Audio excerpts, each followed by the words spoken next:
എന്തു പറ്റി മോളെ? നീ എന്താ ഇങ്ങനെ കഥിക്കുന്നേ?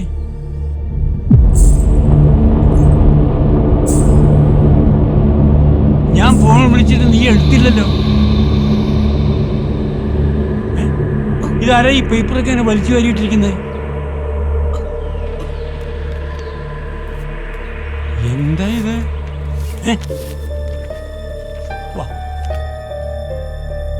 കർണികയും അവളുടെ ഗന്ധർവനും തമ്മിൽ ഒന്നു ചേരുന്നു.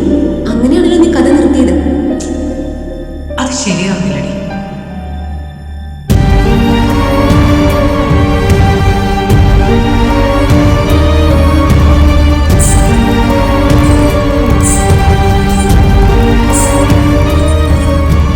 തൽക്കാലം അവരൊന്നു ചേരുന്നു. അവൾ കാത്തിരിക്കട്ടെ.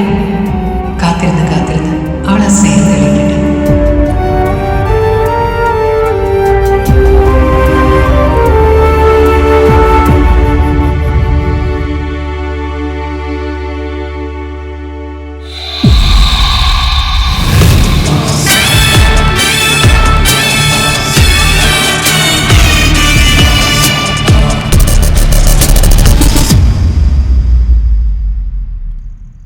രണ്ടു ദിവസം കഴിഞ്ഞപ്പോൾ അവളുടെ ഒരു കൂട്ടുകാരൻ സിദ്ധാർത്ഥ് അവളെ കാണാൻ വന്നിരുന്നു. അവർ തമ്മിൽ കുറേ നേരം സംസാരിച്ചുകൊണ്ടിരുന്നു. അവൻ പോയി കഴിഞ്ഞന്ന് രാത്രി അവൾ എൻ്റെ അടുത്ത് വന്നു. ഒരു ചെറിയ യാത്ര പോകാനുണ്ട്, കഥയുടെ ആവശ്യത്തിന് വേണ്ടിയാണ്, തിരിച്ചു വരാൻ കുറച്ച് ദിവസങ്ങളെടുക്കുന്നും പറഞ്ഞു. അടുത്ത ദിവസം വീട്ടിൽ നിന്ന് ഇറങ്ങിയ അവൾ മിനിയാന്ന് വൈകിട്ടാണ് വന്നത്. അപ്പൊ ഈ സിദ്ധാർത്ഥ കൂടെ ഉണ്ടായിരുന്നു സർ. അവനാണ് അവളെ വീട്ടിൽ കൊണ്ടുവിട്ടത്. അവർ രണ്ടുപേരും ഈ ഹാളിൽ ഇരുന്ന് ചിരിച്ചും കളിച്ചും എന്തൊക്കെയോ സംസാരിച്ചുകൊണ്ടിരുന്നു. അത് കണ്ടിട്ടാണ് ഞാൻ ചായ എടുക്കാൻ പോയത്. പക്ഷേ ഞാൻ തിരിച്ചു വരുമ്പോഴേക്കും സിദ്ധു അവിടെ നിന്ന് ഇറങ്ങിയിരുന്നു. ആ സമയത്ത് അവളുടെ മുഖത്ത് ഞാൻ അതുവരെ കാണാത്ത എന്തൊക്കെയോ ടെൻഷൻ ഉണ്ടായിരുന്നു സാർ. ഇന്നലെ രാവിലെ വീണ്ടും അവൾ എവിടെയോ പോയി. സിദ്ധാർത്ഥന്റെ കൂടെ തന്നെയാണോ പോയത്? അത് ഞാൻ കണ്ടില്ല. എന്നോട് പറയാതെ പോയത്. വൈകുന്നേരം ഏകദേശം ഒരു 6 മണിയായപ്പോഴാണ് അവൾ തിരിച്ചു വന്നത്. അന്നേരം സിദ്ധാർത്ഥ് കൂടെ ഉണ്ടായിരുന്നോ? ഇല്ല, അവൾ വന്നത് ഒരു ഓട്ടോയിലായിരുന്നു. വന്ന ഉടനെ അവൾ മേലെ പോയി ധൃതിയിൽ എന്തൊക്കെയോ എഴുതിക്കൊണ്ടിരുന്നു. രാത്രി ഏറെ വൈകിട്ടും അവളുടെ റൂമിൽ വെട്ടം കണ്ട് ഞാൻ ചെന്ന് നോക്കിയപ്പോൾ അവൾ എഴുത്തൊക്കെ നിർത്തി എന്തൊക്കെയോ ടൈപ്പ് ചെയ്തുകൊണ്ടിരിക്കുകയായിരുന്നു. മോളെ, നിനക്ക് ഈ ഡ്രസ്സൊക്കെ ഒന്ന് മാറിയിട്ട് വന്ന് ഈ പണി ചെയ്തൂടെ? എനിക്കൊരു ചായ താ. ചായയല്ലേ മോളെ ഈ ഇരിക്കണത്? കുടിക്കാം.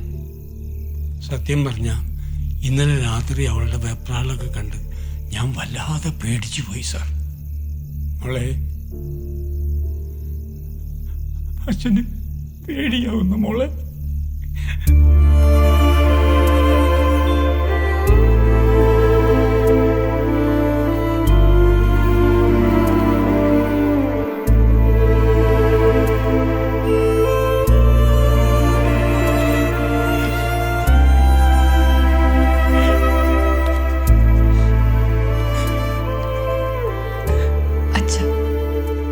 അച്ഛൻ എന്തിനാ പേടിക്കുന്നത്? അച്ഛൻ ഞാൻ ഇനി എവിടെയും പോയില്ല. നോക്ക്, അച്ഛൻ്റെ കൂടെ ഇവിടെ തന്നെ ഉണ്ടാവും. അവള് കിടന്നിട്ട് കിടക്കാമെന്ന് കരുതി ഞാൻ താഴെ വന്നിരുന്ന് TV കണ്ടുകൊണ്ടിരുന്നു. പെട്ടെന്നാണ്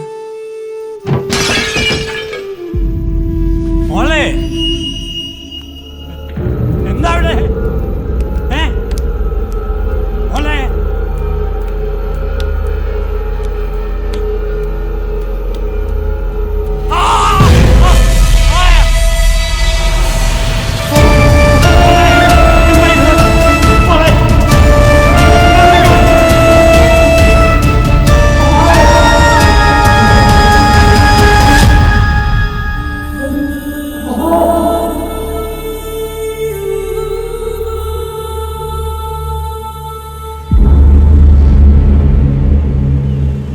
പോലീസ് അവളുടെ വീട്ടിൽ നിന്ന് ഇറങ്ങി. നീ ഹോസ്പിറ്റലിൽ തന്നെ നിന്നോ.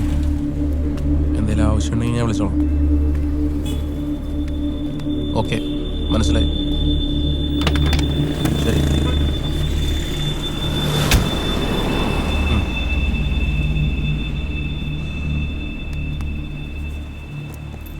അച്ഛാ, ചത്തിട്ടില്ലെന്ന്, പക്ഷെ ചത്ത പോലെ തന്നെയാ.